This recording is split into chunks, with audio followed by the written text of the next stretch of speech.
हमारे साथ बात करने के लिए भारतीय जनता पार्टी के वरिष्ठ नेता और सांसद राकेश सिन्हा जी। राकेश जी, अशसुद्दीन ओवैसी ने एक बहुत ही विवादित पोस्ट किया है। उन्होंने लिखा है कि मुगलों से भारत के मुसलमानों का कोई रिश्ता नहीं, लेकिन ये तो बताओ कि मुगल बादशाहों की बीवियां कौन थी।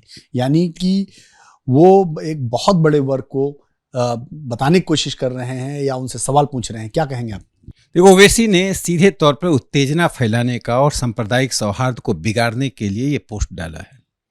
जिन बीवियों की बात कर रहे हैं, ऐसा करके उन्होंने महिलाओं के सम्मान पर, महिलाओं की आज़ादी पर और महिलाओं के जीवन शैली पर आक्रमण किया है। मैं ओवैसी से पूछना चाहता हूँ, वे तो मुगलों की पत्नियों की बात पूछ रहे हैं, वे उनके पूर्वज क्या थे? ओवैसी स्वयं कुछ पुरखे पहले हैदराबाद के ब्राह्मण थे।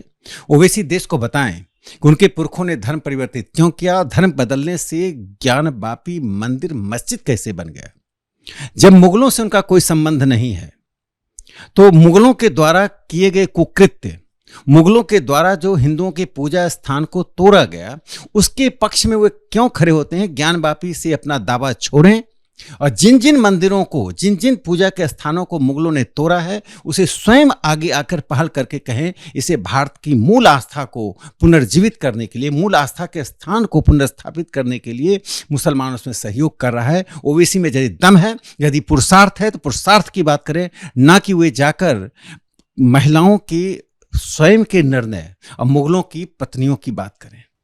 ये आपको लगता नहीं कि ये एक माहौल बिगाड़ने की कोशिश हो रही है, चाहे ज्ञानवापी के माध्यम से हो या दूसरे राम मंदिर के माध्यम से हो, इन सब मामलों में हमले करके एक तरह से सौहार्द बिगाड़ने का, माहौल बिगाड़ने की कोशिश हो रही है? ओवैसी एक अव्वल दर्जे के सांप्रदायिक व्यक्ति हैं, जो हर समय में ऐसी बातें करते हैं जिससे देश में, हैदराबाद से बाहर देश के हर हिस्से में ऐसी सांप्रदायिक ताकतों को खाद और पानी मिले। मुगलों की बीवियों की बात करके वे किस पे निशाना साध रहे हैं, किन महिलाओं पर सवाल खड़ा कर रहे हैं, ये ओवैसी को बताना चाहिए। लुक छिप कर लड़ाई ना लड़े, यदि उनको लड़ना है तो सामने आकर बताएं, उनमें यदि हिम्मत है, उन्होंने भी यदि माँ का दूध पिया है तो सामने आकर बताएं। ऐसी बातें करना किसी भी राजनीति के लिए शोभा नहीं देती है। एक सांसद के रूप में जिस प्रकार से उन्होंने महिलाओं के सम्मान पर आक्रमण किया है, स्वाभाविक है वो कहना चाहते हैं कि बहुत से मुगलों की बीवियां हिंदू थी। तो कहना क्या चाहते हैं? इससे क्या मुगलों की प्रकृति बदल गई? क्या मुगलों का संस्कार बदल गया? उस वक्त जिसने जो निर्णय लिया वह उस वक्त का निर्णय था। ऐसा करके ओवैसी इस देश के हिंदुओं को उत्तेजित करना चाहते हैं, देश के सांप्रदायिक माहौल को खराब करना चाहते हैं। जेडीयू नेता हैं सलीम परवेज, उन्होंने भी कहा कि ज्ञानवापी के बीच में कि ज्ञानवापी मस्जिद है, मस्जिद रहेगा, हमें डराने की कोशिश ना करें। देखिए, इस देश में कोई किसी को न डराता है न कोई डरता है। यह देश संविधान से चलता है, लेकिन चुनौतियों की भाषा में बात करने का जो उनका अंदाज है, तो उनको मैं बता देता हूं। ज्ञानवापी में जो शिवलिंग मिला है, जिस तरह से लोदी वंश के लोगों ने, बाद में मुगलों ने जिस प्रकार से उस मंदिर पर आक्रमण किया था, उसके बाद उस मंदिर का जो स्वरूप है, उसका मूल स्वरूप का इतिहास जानने से वे डर क्यों रहे? उनका डर किसी समाज से नहीं है, उनका डर सच से है। ये अंधकार के युग में रहना चाहते हैं। हम अंधकार से निकालकर भारत की नई पीढ़ी को वो इतिहास बताना चाहते हैं कि आक्रमणकारियों ने किस प्रकार यहाँ की आस्था के स्थानों को, यहाँ की विविधताओं को तोड़ने की कोशिश की है, उस पर आक्रमण करने, लगातार आक्रमण किया है। आचार्य प्रमोद कृष्णन ने भी आप लोगों का सही साथ दिया है। उन्होंने कांग्रेस के भीतर से जो आवाज़ें ज्ञानवापी को लेकर उठ रही थी, खिलाफ उठ रही थी, उसके लिए उन्होंने कहा कि ऐसे मामलों में कांग्रेस के लोगों को बचना चाहिए। ये ठीक नहीं है कि ज्ञानवापी के मामले में चाहे अशोक गहलोत हों या दूसरे जो नेता हैं, वो गलत जो बातें कह रहे हैं। शिवलिंग अगर है तो शिवलिंग है, उसमें क्या है? शिवलिंग की उन्होंने जो है कहा है कि वो अगर शिवलिंग है तो उसकी आस्था पर विश्वास करना चाहिए, उसका सम्मान करना चाहिए। देखिए, भारत में इस्लाम का इतिहास कुछ 100 साल पुराना है। हिंदू समाज का इतिहास यहाँ 10,000 साल पुराना है।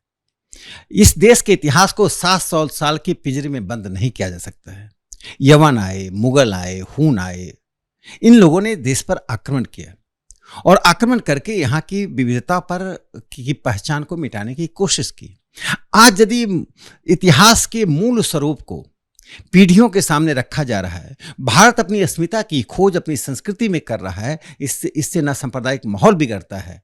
लेकिन जो लोग इसको सांप्रदायिक चश्मे से देखते हैं, वे वास्तव में भारत की सभ्यता और संस्कृति से भारत के इतिहास को काटना चाहते हैं। ऐसा नहीं हो सकता है। ज्ञानवापी जो मस्जिद है, ज्ञानवापी और मस्जिद कैसे हो सकता है, वो खुद समझा दें। क्या मस्जिद को उन्होंने बनाया था? जिन लोगों ने बनाया था वो आक्रांता थे। देखिए, अयोध्या, काशी, मथुरा, ये 3 देवताओं के हमारे ऐसे स्थान है जिसके बारे में राम मनोहर लोहिया ने रामकृष्ण शिव करके एक बड़ा निबंध लिखा था। तो रामकृष्ण शिव जो 3 आराध्य हैं, इन 3 देवों का जो स्थान है वो हिंदुओं के लिए पवित्र स्थान है। उन स्थानों पर दावा करना, मुझे लगता है कि इस देश की सभ्यता, संस्कृति, इस देश के अध्यात्म पर सवाल खड़ा करना है। धन्यवाद। हमसे बात करने के लिए डॉक्टर राकेश सिन्हा थे।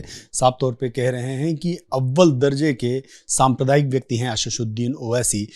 अगर उन्होंने अपनी माँ का दूध पिया है तो ये बताएं कि उनके पूर्वज कौन थे। कैमरामैन कपिल मिश्रा के साथ नीरज पांडे, एबीपी न्यूज़, दिल्ली।